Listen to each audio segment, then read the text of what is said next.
Hi guys, welcome back to another episode of Pop Preview. I'm Sean. I'm Alex. And today we're watching Fantastic Beasts, The Crimes of Grindelwald Comic-Con trailer. So this trailer was one of the ones that we got over the course of Comic-Con. Yes. And it was very exciting for everybody because during the panel, Johnny Depp actually showed up in character and people kind of lost their minds, which is very exciting. I personally did not see it, but I was there. Probably, within 5 minutes walking distance. So I have not seen this trailer yet. So hopefully we're going to get a little bit more of the story. The plot. Exactly what's going to be happening. The last trailer that we got was very just sort of to get the fans excited again. Yeah. Just a lot of action.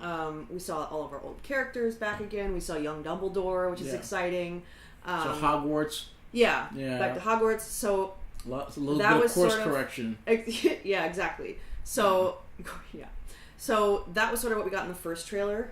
Just this excitement. So hopefully now we're actually going to see what are the stakes, what are we dealing with. I'm just excited to watch it. Let's just do it. Yeah, do it. Let's do it.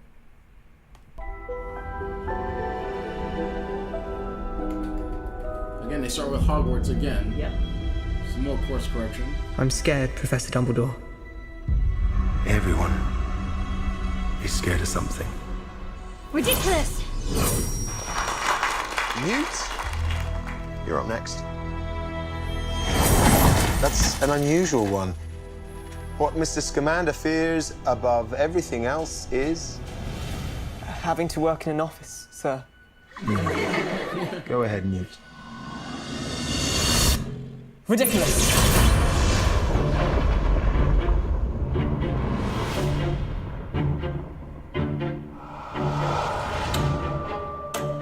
Magic blooms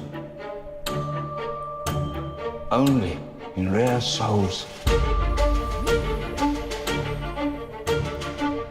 Still, we must skulk in shadows.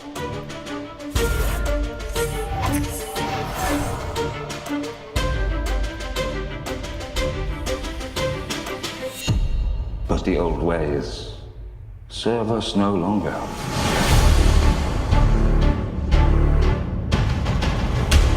You've heard the rumors.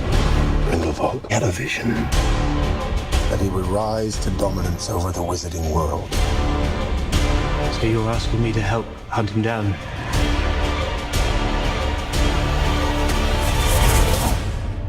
I can't move against Grindelwald. It has to be you.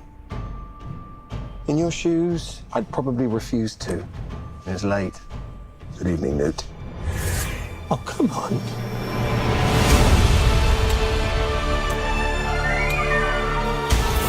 You underestimate your talents, Mr. Scamander. Their arrogance is a key to our victory.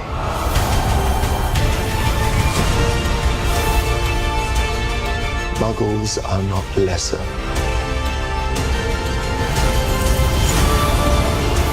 Not disposable.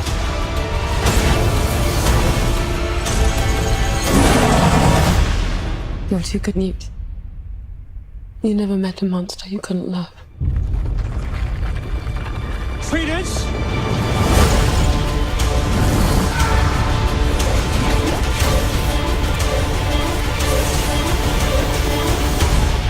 Mr. Scamander, do you think Dumbledore will mourn for you?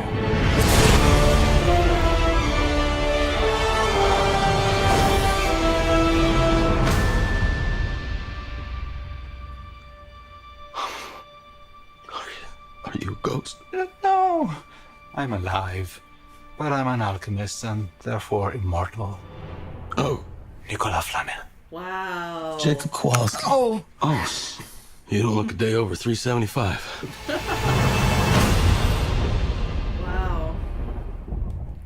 Alright. Well, that last old sorcerer, Nicola Flamel, as he says it, he was the creator of the Sorcerer's Stone. Oh. So that's a really interesting... I was actually kind of waiting to see... Obviously, if you're a fan of, the first installation of the Harry Potter series, we got a lot of this information through their studies, right? You learn who Newt Scamander is. You learn about Grindelwald. You learn a little bit about all this stuff. And so it's actually just really fun to see these little Easter eggs. Kind of pay off a and little it's bit. interesting because obviously the first Harry Potter book and movie was the Sorcerer's Stone. Yeah. So we're Or starting Philosopher's to... Stone. Yeah, exactly. Where you come from. Yeah, right. So it's really fun to sort of see them maybe starting to move a little closer to setting up where we started with this whole ordeal. Yes, and so that's fun.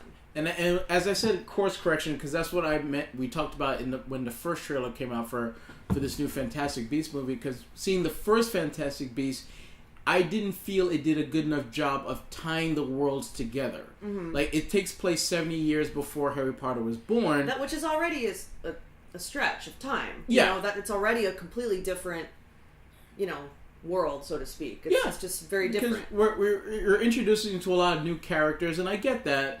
But for me, it didn't do a good enough job of tying where we were to where we know what exists together. Right. Well, the commitment to do, okay, we're going to do a completely different time period. We're going to do a completely different school in a completely different part of the world. Yes. That was a risk. Yes.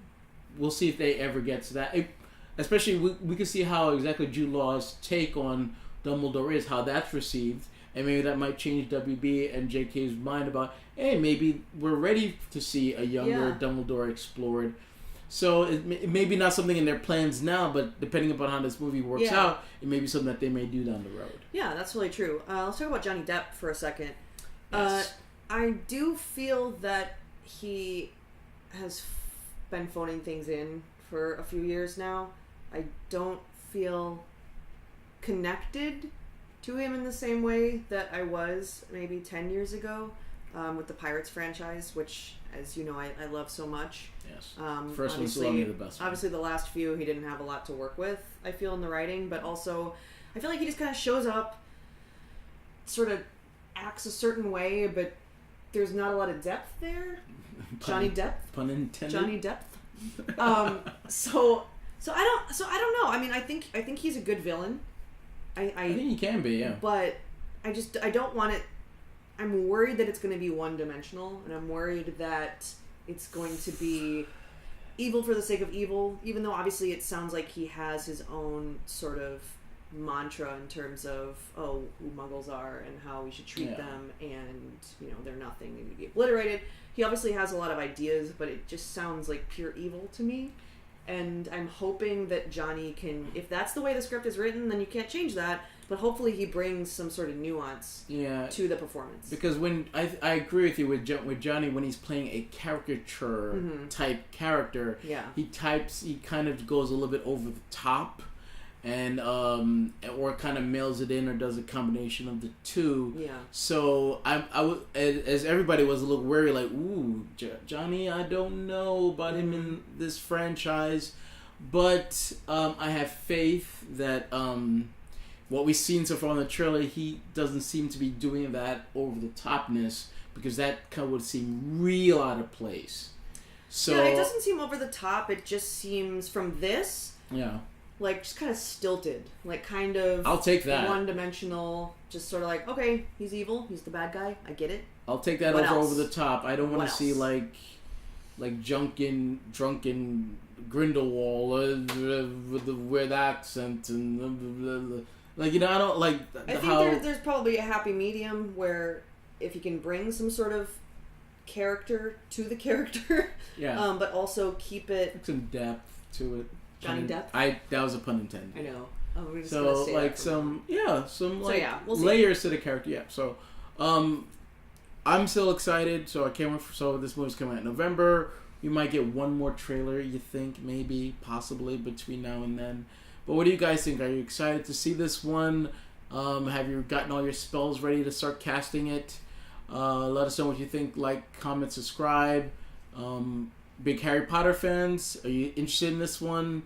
Do you want them to eventually go back to Harry? Because I think eventually, the next maybe 10 years, they're going to go back to Harry. How could you not go back to Harry? I think it would be really actually, because, the actors have aged. Yeah. So it actually would be really fun to see them as adults. Yes. Like real adults, not like with makeup adults. Yes. Which is how we ended, the 7 installation. I would be down with that. Yeah, I'm sure that's gonna. Like I said, this universe is so huge that they can do anything they want. And I'm excited to see more of it. So let us know what you guys think. But until then, I'm Sean. I'm Alex. Until next time, guys. Bye. Ridiculous.